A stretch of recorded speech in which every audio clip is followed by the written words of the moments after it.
আসসালামু আলাইকুম। আমাদের দেশে পথে ঘাটে ফুটপাতে স্কুল কলেজের মামাদের কাছে যেই ঝালমুড়ি পাওয়া সেই মুড়ি মাখাতে এক ধরনের মশলা ব্যবহার করা হয়। সেই মশলা আমি আজকে তৈরি করে দেখাবো। আমি চেষ্টা করছি খুব সহজভাবে দেখানোর। স্পেশাল মুড়ির মশলা তৈরি করার জন্য শুকনো উপকরণ প্রথমে দেখাবো। তো প্রথমে হলুদের গুঁড়া, মরিচের গুঁড়া, তারপর আপনার জিরার গুঁড়া, তারপর ধনের গুঁড়ো, এগুলো নিয়ে পানি দিয়ে মিক্স করে নিলাম। তো ওটা আমি কতক্ষণ রেখে দিব। তারপর কড়াইতে আমি তেল দিয়ে দিলাম পরিমাণ মতন। আপনারা চেষ্টা করবেন পেঁয়াজ বাটার চেয়ে একটু পরিমাণ তেল বেশি দিতে। তো আমি এখানে পেঁয়াজ দিয়ে দিলাম, কিন্তু আমার পেঁয়াজের পরিমাণটা একটু বেশি হয়ে গেছে। তো এখানে আমি পেঁয়াজ ভেজে নিচ্ছি। তো এখানে আমার ভাজা হয়ে গেছে। তো এখানে আমি আদা বাটা দিয়ে দিব। তো এখানে আমি আদা বাটা দিয়ে দেওয়ার পর আদা বাটাটা আমি কষিয়ে নেব। তো এখানে আমি আদা বাটা দিয়ে দিলাম। তো এখন এই আদা বাটা আপনার পেঁয়াজের সাথে তেলের সাথে ভাজতে হবে, না ভাজলে ওটা কষালে ওটা গন্ধ আসবে। তাই এটা আমি দিয়ে দিলাম সেই উপকরণটা, শুকনো উপকরণ যেটা আমি মেখে রেখেছিলাম। তো সেটা আমি দিয়ে দিলাম। তো এটা আমি এখন নাড়া দিব, নাড়া দিয়ে মিক্স করে দিব। তো এখানে মিক্স হয়ে গেছে। তো মিক্স হওয়ার পর এটা আমি এখন হালকা পানি দিয়ে কষিয়ে নিব। তো এখানে আমি হালকা পানি দিয়ে দিব, তারপর কষাবো। তো এখন আমি লাড়া দিচ্ছি, একটু মিক্স হতে দেরি হয়, একটু মিক্স হয়ে যাবে এখনই। তো মিক্স হয়ে গেছে, তখন আমি ওই পানিটা দিয়ে দিলাম, কারণ পানিটা দেওয়ার পর এটা মিক্স হয়ে যাচ্ছে।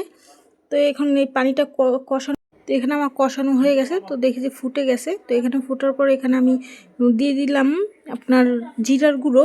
তো জিরার গুঁড়ো দিতে হয়, না দিলে হবে না। তো এখানে আমি ধুনার গুঁড়ো আর জিরার গুঁড়ো দিয়ে দিলাম। তো তারপর আমি পরিমাণ মতো পানি দিয়ে দিলাম ভালো করে কষানোর জন্য। তো আমি এখানে নাড়া দিয়ে দিলাম। তো এখন কষানো হয়ে যাবে।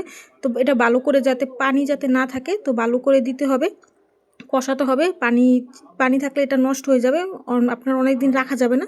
তো এটা ভালো করে কষাতে হবে। তো এখানে আমি কষিয়ে নিলাম ভালো করে, যে দেখেন ফুটে গেছে। তো এটা আমার কষানো শেষ। তো আমি এবার বাজা জিরার গুঁড়ো দিয়ে দিলাম উপরে থেকে। তো এটা আপনার একটা মাংসের গ্রানের মতন আসতেছে, মনে হয় একটা পুরো মাংস রান্না করছে। তো এটা আপনার হয়ে গেছে আমার রান্না করা। তারপরে এখানে আমি একটা পাত্রে উঠিয়ে নিলাম, কাচের পাত্রে। তো ঠান্ডা হওয়ার পর আপনি উঠিয়ে নেবেন, আমি ঠান্ডা হওয়ার পরই উঠিয়ে নিলাম। তো এখানে আমার উঠানো প্রায় শেষ। তো উঠিয়ে নেওয়ার পর এখানে আমি মুড়ি মাখিয়ে আপনাদের দেখাবো যে কীরকম হয়েছে। এটা অনেক স্বাদ হয়েছে, আপনারা বাসায় তৈরি করে দেখতে পারেন, খুবই মজা। তো এখানে আমি মুড়ি বানাবো, একটা বাটা নিয়ে নিলাম। তো এই বাটার ভিতরে আমি মশলাটা ঢেলে নিব, তারপর মুড়ি নেওয়ার পর এখানে আমি মাখবো। মাখার পর দেখবো যে কীরকম হয়েছে খাবারটা। আমি এর আগে আরেকবার খাইছি, তো সেটাও খুব মজা হয়েছে। তাই আপনাদের সাথে শেয়ার করলাম এই মুড়ির মশলাটা। তো এখানে আমার মুড়ি ঢেলে নিলাম বাটায়। তো এখানে আমি নাড়া দিয়ে নিব। তো নাড়া দেওয়ার পর দেখবো যে কীরকম হয়, আপনাদেরকেও দেখাই। তো এখানে দেখি যে খুবই সুন্দর হয়েছে মুড়ি মাখাটা। তো এখানে আমি আরও আপনারা অনেক কিছু অ্যাড করতে পারেন, চানাচুর, অনেক কিছু। তো আমি এখানে কিছুই অ্যাড করিনি, শুধুই মশলাটা অ্যাড করেছি।